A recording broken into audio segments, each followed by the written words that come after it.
Саламатсыздарбы, урматтуу телекөрүүчүлөр, түз эфирде Ачык айкын программасы. Берүүнү мен Исмат Ибрагим Алпарам. Бүгүнкү чыгарылышта биз пландалган пенсиялык реформа эл үчүн эмне өзгөрөт деген теманын тегерегинде кеңири талкуу кылабыз. Бизде конокто социалдык фондунун төрагасынын орун басары Гүлнура Жуматаева, ошондой эле экономист Расул Тулеев. Урматтуу коноктор, чоң рахмат убактыңыздарды бөлүп биздин эфирге атайын келип, маанилүү маалыматтар менен бөлүшкөнгө жардам бергениңиздер үчүн сиздерге ыраазычылык билдирем. Ошол пенсиялык реформа, ошондой эле ошол аз чыгып жаткан пенсияны көбөйтүүгө болгон аракет бул жумадагы эң маанилүү темалардан болуп турат. Өкмөт министрлер кабинетинин төрагасы Акылбек Жапаров сиздердин мекемеге келип атайын көчмө жыйын өткөрдү. Бул жерде ошол пенсия тармагын реформа жасоо, ошондой эле бул системаны жанагындай мурунку калыптанып калган кризистен чыгаруу маселесин көтөрдү. Сиздердин алдыдагы план кандай болуп жатат? Социалдык фонд келечек булагы деген атайын программа иштеп жаткан экен. Анын өзгөчөлүктөрү кандай? Саламатсыздарбы? Биринчиден рахмат сурооңузга. Чындап эле өлкөбүздүн өкмөттүн башчысы бизге келип кетти ушу ишемби күнү. Ошол биздин стратегия боюнча ушул тапшырма берилген болчу социалдык фондко. Мындай социалдык фонд реформа десе эле бул кантип пенсияны көтөрөт же баягы канча эмне жаш балким пенсия чыгуу курагы өзгөрөт деген эле сөз болот да. Бул жерде жок, бул жерде мындай масштабтуу десек болот да. Баардык көз карашты, адамдардын болгон мамилесин пенсиялык система ошол эле учурда бул баягы башынан баштап камсыздандыруу төгүмдөрүн төлөп жаткан жаш курактан баштап ошол пенсияга чыккан маалга чейин, тейлөөгө чейин, ошол эле мисалы санариптештирүү ар бир кызматы. Бул мындай чоң комплекстүү иш-чаралар планы болот. Эң башкысы болуп, бул сөз жок, албетте ошол азыркы учурдагы балким пенсионерлерибиз дагы аябай кооптонуп жаткан биз түшүнөбүз, баягы пенсиянын деңгээли жетиштүү эмес. Бирок бул тилекке каршы биздин азыр мамлекеттин экономикалык абалына жараша болуп атат. Эгерде экономикабызда орто эмгек акы 18 000 болсо, дүйнөлүк баягы эме бар, эмгек организациясы деп коет, Международная организация труда деген. Ошонуку бар да, орто эмгек акыдан 40% деңгээлинде бул пенсиянын өлчөмү болсо, бул баягы кандайдыр бир стандарт деген сөз да. Ошондуктан 18 000ден мисалы 40% эле бул где-то бир 7 000, 8 000, биздеки азыр ушу 6200 деңгээлине келип калды. Бир 30% четинде болот да. Бул баягы дүйнө боюнча орто пенсия дегенди түшүндүрөт. Ошондуктан аны мындай карасак, мисалы ошол эле Россия мамлекетинде ошол орун алмаштыруу коэффициент деп коет, орто пенсиянын орто эмгек акыга болгон катышы биздикинен азыраак алардык. Мисалы ошол балким Россия бизден өнүккөн, бирок ошо катыш азыраак. Ошондуктан баягы ушундай көрсөткүчтөр бул пенсиянын жалпы деңгээлин, азыркы мындай абалын көрсөтүп турат да. Ошону кандай кылып алмаштырсам, эмне кылып өзгөртсө болот? Кандай кылып? Анткени жаштар азыркы учурда ар кандай шарттар менен, ар кандай себептер менен төлөбөй келишет камсыздандыруу төгүмдөрүн. Ошол эле иш берүүчүлөр көмүскөдө иштеп келишет. Бул өтө чоң көйгөй. Ар кандай баягы эсептер боюнча өзүңүздөр билесиздер, ошол эле улуттук статистика комитети 23%дан, мисалы мамлекеттик эмес уюмдардын статистикасы боюнча 50%га чейин көмүскөдө экономика деген сөздөр бар. Ошолорду кантип чыгарсак болот? Ошолор чыкса, сөз жок, бул пенсиянын деңгээлине өзүнүн салымын кошот.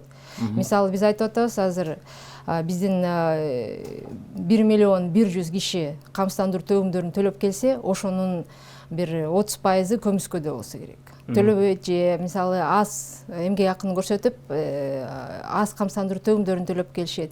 Эгерде ошолорду чыгарсак, анда азыркы пенсиялардын деңгээлин бир кеминде бир 30%га жогорулатканга мүмкүнчүлүк болот.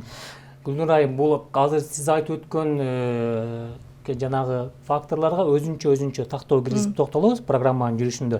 Азыр бул жерде бизди көрүп аткан пенсионерлер, телекөрүүчүлөр, жалпы эле ошол пенсия алып жашап аткан кыргызстандыктар биринчи эле суроосу качан көбөйөт, анан канчага көбөйөт деген суроо да. Анан кантип көбөйөт деген суроо. Ошого бир так маалымат берип кетсеңиз. Так маалымат берем. Мисалы 2022 жылы 760 миллион сом каралган. Чын айтайын, бул мамлекеттик казынадан, Жок, мамлекеттик казына эмес, социалдык фонд, мамлекеттик казына пенсиянын базалык бөлүгүн гана жана жеңилдетилген ар кандай шарттарда чыккан, мисалы бийик тоолуу шартта жашаган, көп баллуу энелердин пенсиясын баягы жалпы куракка жеткенге чейин мамлекет төлөп берет. Ошолорду гана төлөйт. Көпчүлүгүн социалдык фонддун бюджетине. Социалдык фонддун бюджети мамлекеттик бюджеттин карамагына кирбейт. Бул өзүнчө бюджет келет. Ошон үчүн айтып атам, бир 760 миллион сом бул ушул баягы пенсияны жогорулатууга каралган. Механизмдерин кийин караштырабыз. Жылда ушул июль, август айларында механизм кандай болот, эмне болуп кетет. Биздин максатыбыз 760 миллион бул өтө эле аз. Бундагы балким көбүрөөк ушул бюджеттин аткарылышына жараша салык кызматы камсыздандыруу төлөмдөрүн чогултат. Ошолор баягы 21-жылды кандай аяктаса, ошого жараша анан кийин тактоо киргизип, буну мындай тагыраак ошол 22-жылдын жай айларында айта алабыз. Азыркы учурда бюджетте каралган, жыл сайын 1-октябрдан баштап пенсия жогорулайт. Ошол учурда азыр демек алдын ала ошо стратегияны иштеп чыгып аткан турбайсыздарбы, планды? Эми бул жерде өкмөт тарабынан сунушталып жаткан бул демилге аябай жакшы. Буга чейин мындай сунуштар айтылган эмес. Жандай кичине өлчөмдөн көбөйтүлсө деле бул масштабтуу аракеттерге барылган эмес да. Ошол менен катар биз экономикалык көрсөткүчтөрдү алсак, Расул мырза, бул канчалык реалдуу? Ошол пенсияны жанагы көбөйтүү маселеси да. Себеби ал казынадагы акчага байланыштуу болуп атпайбы? Эми мындай да, эң биринчиден ошол бизде пенсияны ошол соцфонд канчалык ошол төлөмдөр аткарылса, ушуга карап пенсия бөлүштүрүлөт да. Анан бизде мындай пенсионный система бул бүгүн ким иштеп атса, ушулар акчаны төлөп, ушул акчадан пенсия төлөнүп атат да. Эми мындай өнүккөн мамлекеттерди карап көрсөк, ал жакта принцип башкача да. Ал жакта мисалы үчүн ар бирөө өзүнүн пенсиясын мындай жаш кезинде иштеп, камсыздап, өзүнө ушул пенсияны иштеп табат да. Ал мындай накопительный мындай кошулуп турат да, анын акчасы. Ал канча төлөсө, ага дагы пайыздар кошулуп, ошону менен анын пенсиясы мындай көп эсе чоңойот да. Мисалы үчүн 20 жыл, 30 жыл ага дивиденд дагы кошулат да. Ошону менен мындай өнүккөн мамлекеттерде кээ бир пенсионерлер миллионер болуп чыгышат да. Ушундай система. Бизде болсо негизинен эгерде биз пенсияны жогорулаталы десек, бирок бул тилекке каршы бүгүнкү муунга, мындай пенсионерлердин муунуна тиешелүү болбой калат. Эмнеге? Анткени муну бул каражатты топтош керек, мындай аккумулировать этип туруп, анан кийин эми экономиканын мындай эмелери бар да, закондору бар да, ошого ылайыктуу ал мисалы үчүн бүгүн көбөй албайт, көбөйүп кетпейт да бир эле заматта. Булга жок дегенде бир 10 жылдай керек да, мындай именно ошол пенсияны көбөйткөнгө.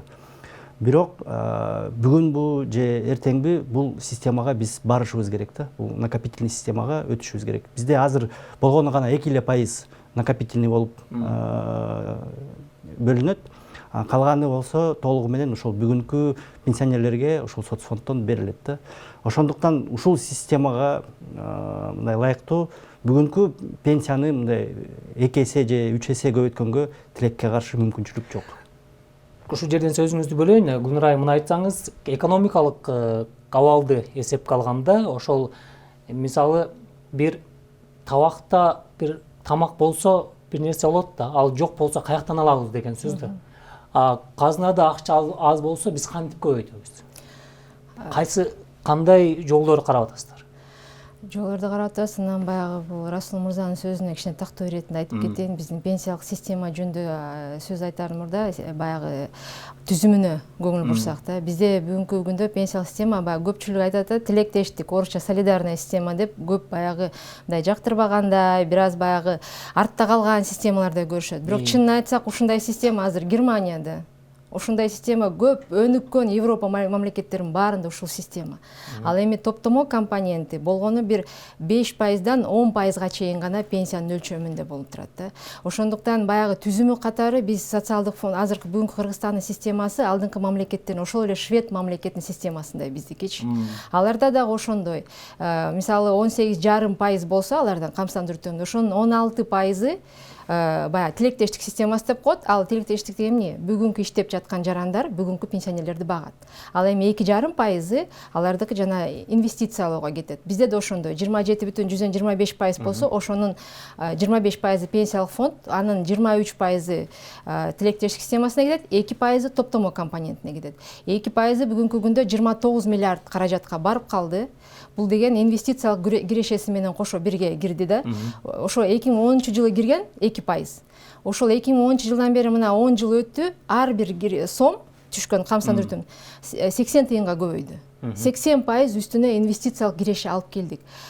Топтомо компоненти бүгүнкү күндө азыркы пенсионерлерге төлөнбөйт. Бул жалпы гана инвестициялоого барат, анан ошол жарандын өзүнө таандык болот. Мисалы, тилектештик системасында эгерде жаран каза болуп калган күндө анын мурда пенсия берилчү эмес. Азыр болсо топтомо компоненти анын мураскорлоруна берилет. Ал жеке анын өзүнө каражаты да. Бул деген баягы алдыңкы мамлекеттердин практикасы деп айтып койсок болот, түзүмү. Анан сиздин сурооңузга экономика боюнча ошол эле учурда могу иш берүүчүлөр көпчүлүгү айтып келет, камсыздандыруу төгүмдөрүнүн тарифтери өтө эле жогору. Бул деген мисалы көмүскөгө барганга айлабыз жок, биз төлөй албай атабыз, эмгек акыны деген сөздөр болуп келген. Анан биздин караш боюнча баягы именно ушул баягы кичи жана орто бизнес. Ошолор көпчүлүгү баягы көмүскөдө жүрөт да. Ошондуктан ошолорду көмүскөдөн чыгарыш үчүн, эгерде алар мисалы толугу менен иштеп аткан жарандардын 5тен көбүн көрсөтсө, анда 22%га чейин түшүрөбүз. Эгерде 15тен көп иштеп аткан кызматкерлерин анан орто эмгек акынын деңгээлинде же андан жогору эмгек акыны көрсөтсө, анда 14%га чейин түшүргөнгө чейин барып атабыз. 2 эсе түшүргөнгө чейин. Муну менен биз эмнеге жетишели деп атабыз? Иш берүүчү ошондо 17,25%дан 4%га чейин түшөт. 4% гана төлөйт да өзү үчүн. Бул деген кескин, биз түшүнүп атабыз, биринчи, экинчи жыл балким баягы жоготуулар болот бюджеттечи. Бирок социалдык фонд ушуга барып атат, анткени биз ошо иш берүүчүлөрдү көмүскөдөн чыгарып алайлы. А эгерде алар орто эмгек акы, мисалы ошол эле 18 миң сом орто эмгек акы биздин оюбуз боюнча бул өтө эле төмөн. Анткени баары мындай азайтып көрсөтүшөт эмгек акыны. А эгерде жанагындай стимулдар болсок, чоң канчалык көп эмгек акыны көрсөтсөң, канчалык көп кызматкердин санын көрсөтсөң, сен ошончолук азыраак төлөйсүң дегенге алып барсак, балким булар чыгат деп баягы булардын баягы социалдык жоопкерчилиги өсөт. Балким ошол эле биз баягы кызматкерлер дагы ошо пенсиялуу болуп калат деген баягы эме менен үмүт менен ошого барып атабыз да азырчы. Ошондо маселен бир ишкана буга чейин 10 сом төлөп келе турган болсо, камсыздандыруу төлөмдөрүн. Демек бул пландар ишке ашкандан кийин алар болжол менен 3-4 сомго чейин төлөп калат турабы? Демек камсыздандыруу төлөмдөрү кескин түшөт экен да, бул ыйлайт. 3-4 сом балким баягы биз эме деп атабыз да, мисалы бизде бир эме бар да, орто эмгек акынын 40%-нан кем эмес көрсөтүш керек дегенчи. Анан чын айтканда бул где-то бир 7 миң сом болсо, баардык ошентип көрсөтөт да. Баягы кичине биз, чакан биз. Андай эмгек акылар жок, мисалы 7 миң дегенчи. Бирок баары ошондой кылып көрсөтөт. Анткени бул баягы андан азыраак көрсөтө албайт. Чынына келсек, алар кеминде бир 20 миңден беришет ар бир нечи колуна. Бирок андан төлөбөйт. Биз ошондуктан айтабыз, сен 20 миңди көрсөт, биз сени 17%дан 4%га чейин түшүрөбүз депчи. Баягы стимул кылып атабыз да. Анткени айтат да, мен аны көчсөм, мен 27,25% төлөгүм келбейт деген. Анан ошонун эсебинен бир жок дегенде бир 50%-ын чыгарып алсак көмүскөдөн. Анда кийинки мал баягы чоң бизнес, мисалы айтып атат, мен бүгүн баардык жүктүн баарын менин мойнумда. Кичи жана орто бизнес көп болгону менен, бирок болгону бир ошол эле айыл чарба товар өндүрүүчүлөрү, анан жеке ишкерлер биригип болгон 4% салым төлөп келет. Ал эми чоң бизнес жанакы 27,25%, 96%-ын төлөп келет камсыздандыруудан. Жүктүн көпчүлүгүн ошолор төлөп келет. Чоң ишканалар, ошол эле банк кызматкерлери, ошол эле жанагындай энергетика же тоген, ошолор баягы өтө эң чоңунда ошолор төлөп келет. Эгерде ошо орто жана чакан бизнести чыгарып алсак, анда балким кийинки этапта уже берки чоң бизнеске да бир кандайдыр бир эмелерге бармакпыз да, кадамдарга. Түшүнүктүү. Бул жерде жана көмүскөдөгү акчаларды айтып коелу. Ар бир Кыргызстанда компаниялардын көпчүлүгүндө 2 эсеп иштейт, бухгалтерия. Кара анан ак деп өз ара бөлүп алышат. Жумушчунун колуна берген акчасы башка, ал эми компаниянын эсебиндеги акча башка. Расул мырза, бул жерде чындап эле бизде камсыздандыруу төлөмдөрү чындыгында эле жогору болгондугу үчүн ушундан качып атабы, же болбосо бул жерде ошол биздин жумуш берүүчү тараптын жоопкерчиликсиз мамилесиби? Чынында мындай социалдык төлөмдөр жогорураак болуп атат. Анткени канча салыштырмалуу айтып берсеңиз, кайсы өлкөдө канча, бизде канча? Мисалы үчүн баарын кошкондо мына 10% бул иштеген кызматкердин анын айлыгынан алынат. Жана 17,25% бул ишкер же ушул жумушту берген уюм берет да. Бул мындай карап көрсөк, мисалы үчүн 10 000 сом айлык болсо, анда 1725 сом компания төлөш керек. Анан кийин дагы 1000 сомду анын кирешесинен ушул компания төлөп берет. Бирок анын баарын бир эле эсеп менен жөнөтөт да соцфондко. Ошондуктан бул мисалы үчүн айлык төлөгөндө бир топ эле каражат ушул соцфондко биринчиден ошол соцфондко төлөнөт, анан кийин айлык берилет да. Ошондой маселе болуп атат да. Ошондуктан азыраак төлөйүн деп, мисалы үчүн 5 кызматкер иштесе, анын экөөсүн көрсөтөт, үчөөнү көрсөтпөй коет. Бул эми мындай официалдуу түрдө бизде 40-50% деп атышат көмүскө экономикада. Бирок мен ойлойм, андан да жогору. Эмнеге? Анткени бизде канчалаган мисалы үчүн мындай жеке ишкерлер бар. Алар таптакыр эле кызматкерлерин көрсөтпөй да коет, мисалы үчүн. Көрсөткөндөр дагы мына Гүлнар Муратовна айткандай, мындай эң төмөнкү мындай көрсөткүчтү көрсөтүп эле ошону гана төлөйт да. Эми мындай менин жеке оюм, бул жакта балким ушундай кардиналдуу реформага барып атканда, балким ошол чакан орто бизнести таптакыр эле ошол 4% кылбай, 5% кылбай, балким таптакыр эле ошону жойгондо, балким хотя бы 1 жыл жок дегенде көмүскөдөн чыгарып алып, анан кийин балким ошол канчалык көбүрөөк төлөсө, балким ошол жоготуулар да болбойт. Эмнеге? Анткени биз мындай орто эсеп менен алганда, мына 18 000 айлык болуп атабы?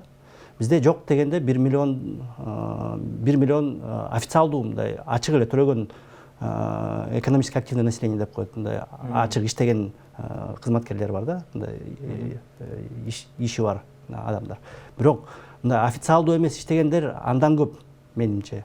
Эми бизде калктын саны 6 миллиондон ашып калды. Анын жок дегенде 60% мындай иштей турган калк. Ошондуктан 3 миллиондон ашык адам жумушу бар. Кайдан бир эмеси бар да, мындай кирешеси бар деп койсок болот да. Эгерде ошол кирешенин 10% соцфондко түшсө, бул балким ошол бүгүнкү көрсөткүчтөн дагы ашып кетет. Эгерде таза түшсө. Сиздин оюңуз боюнча жанагы максималдуу 4% кылды ыйлаткан деле аздык кылат деп айткыңыз келип атабы? Ооба, аны дагы в принципе мындай карап көрсөк, балким ошону дагы мындай кардиналдуу реформа кылганга жараша. Анткени биз азыр эгерде мындай азыраак түшүрүп койсок, мисалы үчүн, бул балким ошол реформа ишке да ашпай калышы мүмкүн. Эмнеге? Анткени мурун төлөбөгөн ишкерлер балким бүгүн да төлөбөй коюшат. Бирок алардын көрсөткүчтөрү төмөндөгөндөн кийин ошол бюджеттин жоготуулары дагы болушу мүмкүн. Бул жерде экинчи жакты да караш керек. Мамлекеттик кызмат деген бар, казына деген бар, ошондой эле ошол системаны жүргүзүүдө турган машинанын иши бар дегендей. Мүмкүнбү бул? Минималдуу чектен ачуу. Болуп атат да, баягы кичине бир неме берсең, баягы орустар кайтат го, полок айтат койсо дегендейчи, баягы 4 эсе түшүп атат. 17,125-тен 4%га чейин. Анан баягы социалдык камсыздандыруу бул салык эмес. Социалдык камсыздандыруу бул деген жаранга өзүнө кайра кайтып келчү акча. Мисалы салыкты биз баарыбыз төлөйбүз, бирок билебиз, түздөн түз бизге келбейт. Ооба, жол, инфраструктура, ошол эле укук коргоо органдарын, мамлекеттик кызматкерлерди баягы эметкенге кетет. Аны түздөн түз келбейт. Ал эми пенсия, мисалы, сиздики, меники баары жазылат. Ошол эле Исмат мырза момундай эмгек акы алган, момунча камсыздандыруу төлөмдөрүн төлөгөн, кийин ошону алат. кийин пенсия катары бир да тыйыныңыз кетпейт эч жакка, ошону кайра даже инфляцияга индексацияланып туруп, анан сиз ал каражатты аласыз. Ушуну жарандарга түшүндүргөндөн кийин, анан кийин алар бошот деген сөздөн оолак болуп калышат да. Анткени көпчүлүгү баягы камсыздандыруу төлөмдөр бул ошол эле салык, мен муну көрбөйм, анан пенсияга чыкканда мага баягы бир пенсияны берип коет деген сөз да. Жок, канча эмгек акы алсаң, канча төлөсөң социал фондко, ошол эле каражатты сен кайра аласың. Анткени ошол эле персонификациялык тиги эсеп деген бар бизде. Ар бир жарандыкы ошо банктагы мисалы счетунда эле ошондой ар бир жаранга ачылат, ошондой баягы биздин 14 цифралуу баягы эме идентификациялык номерлерибиз бар го, баардык пин. Ошол деген ошол биздин камсыздандыруу эсебибиз. Ошол жерге баардык жазылат. Ар бир жаран кайсы жерде иштеген, кандай эмгек акы алган, кандай камсыздандыруу төлөмдөрүн төлөгөн. Андан тышкары социалдык камсыздандыруунун эң негизги принципи бул паритет деп коет. Иш берүүчү анан иштеген жалдан иштеген адам баягы бирдей. Германияда бул негизи Бисмарк киргизген бул системанычы, баягы бирдей. Ошол эле иш берүүчү социалдык жоопкерчилик болуш керек. Ал жарандар сага иштеп атып, ал сага бир кандайдыр бир киреш алып келип атат да. Анан сен аларды иштетип калган мен ишим эмес деген андай да болбойт. Ошондук Германияда мисалы 10-20%, 10%ын иш берүүчү берет, 10%ын өзү иштеген жалданып жаткан иши берет да. Биз ошондон дагы түшүрүп атабыз. 4% бул мындай адекваттуу ишкерлер буну жок, жакшы деп айтып атышат да. Болгону алар айтып атат, мисалы биз 5тен кийин деп атпайбыз, 5 кызматкерден көп айтат 80% 5тен азыраак иштейт деп статистика боюнча. Бирок чынын айтканда 5тен аз деген статистика бул туура эмес. Бул именно ошол көмүскө. Биз ошону чыгарайлы деп атабыз. Анткени 5 дегенде бул деген ким? Ошол эле жетекчиси, ошол эле бухгалтери, ошол эле тиги баягы жууп тазалагандын баарын санаганда эле 5 болуп калып атпайбы? Оборотторун карасаң 8 миллион. Ошол оборотты алып келген киши деле керек да. Ошондуктан бул 5тен аз болуу мүмкүн эмес. Бул деген көмүскө. Ошону чыгарыш керек. Ошондуктан баягы ушундай кадамга мен ойлойм 4% бул өтө эле жакшы. 4 эседен көп болуп атат да, түшкөнчү. Расул мырза, бул суроома кыскараак жооп берсеңиз, ошол азыр биздин өкмөт жана камсыздандырууну максималдуу түшүргөн жатыптыр. Башка мамлекеттер, өнүккөн өлкөлөр ушундай кризистен кандай экономикалык жолдор менен чыгып кетти эле?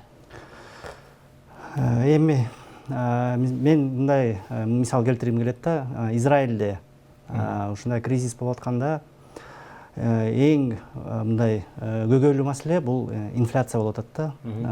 Анткени инфляция чынында ошол өзгөчө ошол пенсияны мындай идентификация болуп атат, мындай бирок индексация болуп атат, бирок ал дагы мындай чындык инфляцияга караганда ал индексация өтө азыраак болуп атат да. Ошол жакта кандай жол менен ошол маселени чечишти? Инфляция болбош үчүн ошол айлык маянаны өтө көтөрбөй, ошол бир калыпта кармап турушкан да, бир 4-5 жыл. Бирок ошол учурда инфляция болбогондуктан бул мындай канча алсаң ушунча мындай берекелүү болуп калды да, анткени баалар өспөйт. Инфляция кармалат да. Ошол эле учурда бирок көптөгөн каражаттар топтолуп бюджетке. Анан кийин ушул инфляция токтолгондон кийин ошондо гана реформалар ишке ашырылды да. Бизде деле бирок мисалы үчүн бизде инфляцияны кармаганга аракет кылып атышат өкмөт. Мисалы үчүн кредиттердин пайыздары өтө жогору, бул как раз ушул инфляция болбош үчүн. Жана каражаттын эмеси, оборотто акчанын суммасы өтө аз. Биздин экономикага бул өтө жетишсиз болуп атат да. Бир четинен бул инфляцияны кармап атат, бирок бир четинен бул экономикага өтө чоң тормоз болуп атат да, өзгөчө ошол кредиттердин пайыздары. Балким ошол азыр пенсия, жалаң эле пенсия эмес, жалпы экономиканы өнүктүрүш үчүн жана ошону менен салыкты дагы көбөйтүү, ошону менен социалдык төлөмдөрдү да көбөйтүү үчүн балким ошол каражатты көбөйтүш керек да. Жана ошол кредиттердин пайыздарын түшүрүш керек. Анткени бизнес тарапта дагы негизи экономикада каражат жетишсиз болуп атат. Бул жерде дагы бир көп айтылган сөз эл арасында, бизде Кыргызстанда пенсия берүүдө баланс сакталган эмес. Бирөө 400 сом алса, бирөө 80 миң сом алат. Эмне үчүн деген суроо бар. Сиздердин алдыдагы ошо пенсиялык реформада бул маселе каралдыбы? Ушул суроодо көп айтылат да, баягы бир брифингде айтылып калган, эң жогорку пенсия 101 миң деп, андан кийин эң аз пенсия мисалы 800 сом депчи. Бирок ошол эле учурда эмнеге ал жаранын пенсиясы 800 сом деп эч ким суроо бербейт да. Баягы 2000 сомго чейинки бизде статистика бар да, мисалы 2000 сомго чейин баягы 2000 киши жаран алат, 2000ден 3000ге чейин мынча депчи. Эмнеге пенсиясы аз? Анткени стажы 3 жыл. Бизде бүгүнкү күндө баягы минималдык стаж боюнча мындай талап жок да. Мисалы ошол эле Россияда 15 жыл стажың болуш керек, ошондо пенсияга барасың. Андан аз болсо кечирип кой, пенсия албайсың деген сөз бар. Мисалы ошол эле Азербайжан мамлекеттеринде 20 жыл стажың болуш керек, болбосо пенсия укуң жок деген сөздөр. А бизде бүгүнкү күндө 1 жыл пенсия стажың болсо, сен эме пенсияга чыга бересиң. Анан ошол киши 800 сом менен чыгып алат, анан кыйкырып баштайт. А бирок ошол эле жаранга 60 жашка чейин 6 саның аман, кайда жүрдүң? 1 жыл стаж менен деген суроо жок да. Бул негизи эмнеге пенсия аз? Анткени стажы жетпейт, кээде болуп калат, эмгек акылары аз болуп калат чындап эле. Андай бирок алар жок дегенде бир 4000ден өйдө алат да, эгерде баягы эмгек акысы аз болду. Бирок эң аз деген бул стаж. Ал эми сиз айткан жанакы 180 миң деген пенсия, бул жаран эч кандай баягындай үстөк акылары же бар ушундай баягы привилегированный пенсия деген айтыш эмес белек. Өзгөчө бир кандай белгилери бар пенсия. Алар 2015 жылдан бери жаңы пенсионерлер жок. 2015 жылга чейинки сакталып калган пенсиялар ушулар азыр алып келип атат. Бар жылдан жылга азайып атат да саныч. Ал эми жаңы пенсионерлер жок. Ал жараныбыз мындай топ менеджментте иштеген жарандар бар го, көп эмгек акы алып, көп камсыздандыруу төлөмдөрүн төлөп келгенде. Анан кээде айтышат, ошонун пенсиясын көбөйтпөй бизге берип койсуңар. Кечирип коелу, ал жаран иштеп жүргөндө 100 жарандан 100 пенсионерди багып келди. Анан өзү пенсияга келгенде сага кереги жок деп алып койгондон болбойт да, ал баягы адилетсиздик да. Биз ошого айтпайбызбы, эмнеге биз бир жарандын өзүнүн маңдай тери менен тапкан акысын алып туруп башка бирөөгө берип же аныкын көбөйтпөй коебуз. Ал учурунда биз баягы андай көп эмгек акы алгандардыкын пенсиясын азыраак бериш үчүн анда алардан камсыздандыруу төлөмдөрүн да азыраак алышыбыз керек. Биз баягы айтып атпайбызбы, канчалык көп төлөсөң система, ошончолук көп пенсия аласың. Ошондуктан алынын пенсиясын биз баягы чектегенге мүмкүнчүлүк жок. Анда бүгүнкү камсыздандыруу төлөмдөр азыраак түшүп калат. Анда ал азыраак пенсионерлерди ал багып келди, ал жараныбыз чындап эле учурунда. Эми ал азыр пенсияга чыкканда өзүнүн кайра пенсиясы акыбети кайтып ошону алып атат. Өзүнүн тапкан пенсиясы. Карасун мырза, ушул баланстын сакталуусу боюнча биздин жанагы пенсиялык көрсөткүчтөр бири өйдө, бири ылдый. Бизде адилеттүү эле сакталганбы? Экономикалык жактан эсеп калган. Эми мындай нерсе бар да, эгерде карап көрсөк, бирок бизде кээ бир мисалы үчүн мамлекеттик кызматкерлер, алардын пенсиясы өтө жогору. Андай жарандар бизде бар азыр. Мисалы үчүн экс-президенттер, жана ар кандай прокурорлор, жана башка ошондой кызматкерлер бар. Алардын балким пенсиясын кайрадан караш керек. Анткени мындай өтө эле кээ бир учурларда өтө эле жогору коюлуп калган да. Бирок Гүлнар Муратовна айтып атат, азыр андай болбой калды, уже жаңысы чыкпай калды андай. Бирок мындай закон обратной силы не имеет. Эгерде андай коюлуп калса, уже андан кайра алып алганга болбойт да, бул туура эмес болуп калат. Эми келечекке андайларды таптакыр эле жокко чыгарыш керек да. Анткени баары бир ошол эмеге келиш керек да, экономикалык принципке келиш керек да. Ошондо гана эгерде көп төлөсө, көп алганга анын шарты болуш керек. Бул бир. Экинчиден, дагы бир нерсе бар. Бул мисалы үчүн кандай принцип менен биздин бүгүнкү пенсионерлер пенсияны алып атат да. Анткени биз баарыбыз билебиз, ошол союз учурунда башка көрсөткүчтөр болгон. Анан союздан кийин ушул биздин кандай десем мурас болуп калып калды да бизгечи. Анткени алардын айлык маянасынан төгүлгөн төлөмдөр, алар биздин бюджетке уже бияка соцфондко түшпөй калышты. Бирок алардын пенсиясын камсыздап келатат да биздин бүгүнкү соцфонд. Мисалы үчүн мына уже биздин муун ошол өзүбүз төлөгөн каражатты өзүбүз алып калабыз да, Кудайым буйрса. Бул жерде дагы бир маселе, азыр бизди мугалим дагы көрүп отурат, дарыгер дагы көрүп отурат, тигүүчү дагы көрүп отурбайбы? Көрүп отурат. Биз анан эмне үчүн милиция кызматкери менден көп пенсия алыш керек да, мен эмне үчүн 500 сом пенсия алышым керек деп мугалим менен дарыгердин ортосунда азыр аябай кызык талкуу деле болуп аткан болуш керек. Ошого тактоо киргизип кетсеңиз, эмне үчүн чындыгында эле милиция кызматкерлерине 15 миллиард сомдон ашык акча кетет экен, Жок, миллиард эмес. Бул эми аскер кызматкерлер, бардык аскер кызматкерлердин пенсиясы деп коет. 3 миллиард 800 миллионго жакын, эми 4 миллиардка жакын каражат кетет. Жок, бул жалаң гана милиционер эмес. Бул деген укук коргоо бардык баягы ошол эле коргоо министрлиги, ошол эле ГКНБ, ошол эле баягы чек ара кызматы, ошол эле МЧС, прокурор, баягы бир канча бир 10, 11, 12 бир мындай эме бар, күч түзүмдөрү. Ошолордун пенсиясы бардыгы бири ошончо бир каражат кетет. Бирок бул жерден айырмалап айтып коеюн, булар мамлекеттик бюджеттен төлөнөт. Булар камсыздандыруу төгүмдөрүн төлөшпөйт. Буларга түздөн түз баягы эмгек акысын төлөгөндө да камсыздандыруу төгүмдөрүн соцфондко төлөбөйт. Булар республикалык бюджеттен кийин пенсияны алат. Анан өздөрүнүн баягы азыркы учурдагы эмгек акылары көтөрүлгөн сайын булардын да пенсиясы ошого жараша көтөрүлүп турат да. Анан эми айтып кетсек, аябай деле айырмасы бар биздикилерденчи. Мисалы биздики 6000 бирдеке болсо, алардыкы бир 9000 болот орто пенсиясычы, чындап. Бирок бул дагы эми баягы караш керек да, кимиси чындап алат. Мисалы ошол аскер кызматкерлери, чек ара кызматкерлери, алардын иши оор, билебиз, баягы ар кайсы жерде иштеп, анан алар дагы иштеп өзүнүн күчүн, өзүнүн кандайдыр бир укуктарын берип, ошо картайганда жок дегенде мага бир пенсия болот деген үмүт менен иштешет да. Анан ошол эле учурда аларга теңдештирилген аскер кызматкер, ошол эле мисалы прокурор, ошол эле таможня кызматкерлерин баары айтып келет, алар аскер кызматкерлер эмес да. Эмнеге алар теңдештирилген деп. Анан Расул мырза туура айтып кетти, ошол эле баягы соттордун пенсиясы да өтө көп айтылат да. Ошолордуку дагы мисалы 2,5 эсе пенсиясынын өйдө үстүнө дагы үстөк акы төлөнөт. Ал дагы республикалык бюджеттин эсебинен төлөнөт. Ал социалдык фонддон эмес да. Бунун баары баягы камсыздандыруу төгүмдөрү менен такталбаган, баягы чектелбеген акчасынын баары республикалык бюджет бизге берет. Анткени биз башка бир жарандын пенсиясын ара кошуп бере албайбыз. Ошондуктан кандайдыр бир үстөк акылары, кандайдыр бир льготаларын республикалык бюджеттин эсебинен төлөнөт. Бул жерде дагы тактоочу маселе мына экономикалык көз караш менен караганда азыр казнабызда акча аз. Мындай пикирлер бар да, ошол пенсияга жана социалдык фондко түшкөн акчаларды активдерге берип туруп, ошол нерсени более эффективдүү иштетсе болмок дегенчи Расул мырза. Бул негизи туура болобу?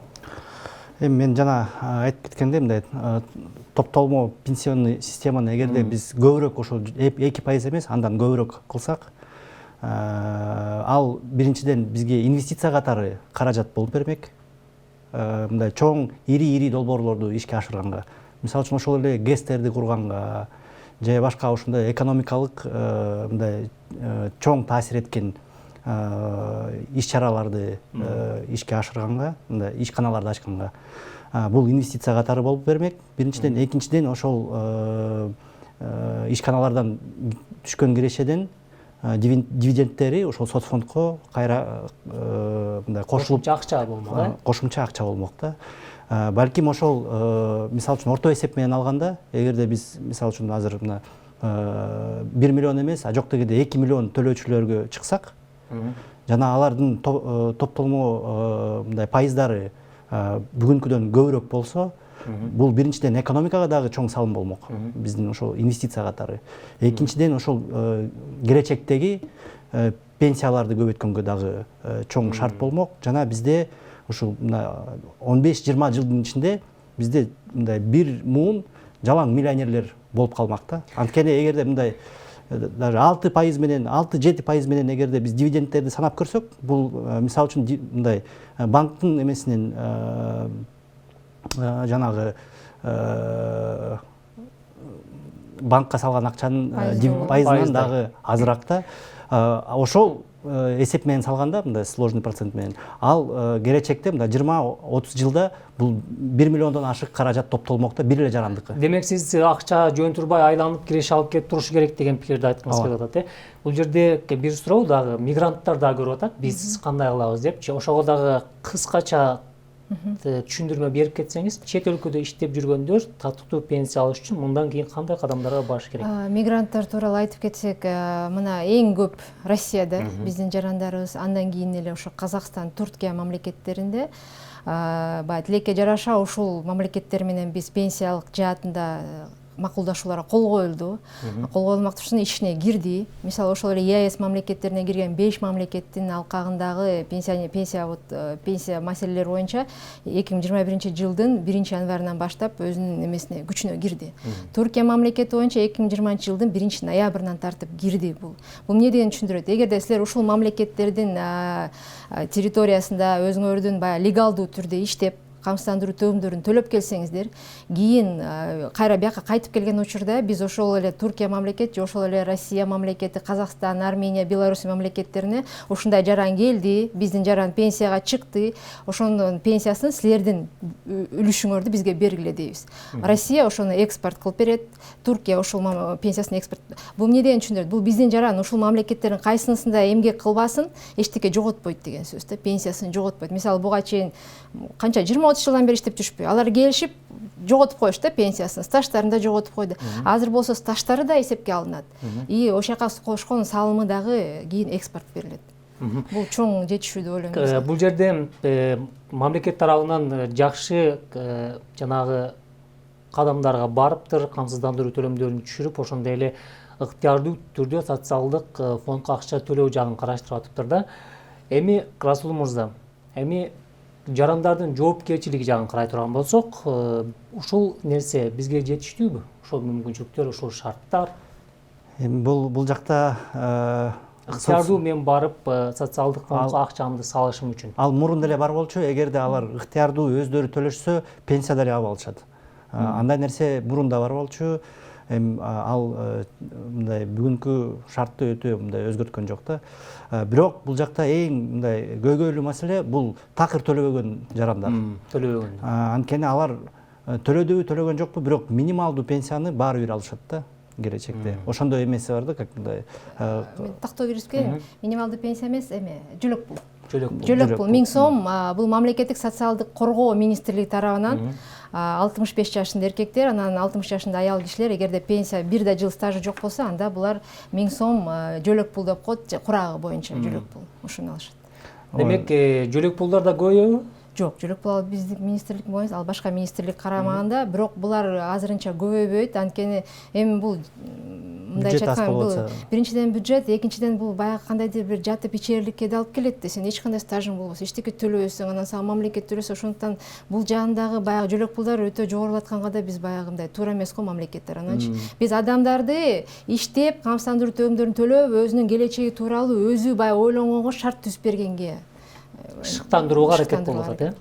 Чоң рахмат, урматтуу коноктор. Урматтуу телекөрүүчүлөр, сиздер түз эфирде Ачык айкын программасын көрдүңүздөр. Бүгүн биз пландалган пенсиялык реформа эл үчүн эмне өзгөрөт деген теманын тегерегинде кеңири талкуу кылдык. Бизде конокто Кыргыз Республикасынын социалдык фондунун төрагасынын орун басары Гүлнура Жуматаева, ошондой эле экономист Расул Тулеев. Урматтуу коноктор, чоң рахмат. Ишиңиздерге ийгилик, жакшы жетип алыңыздар.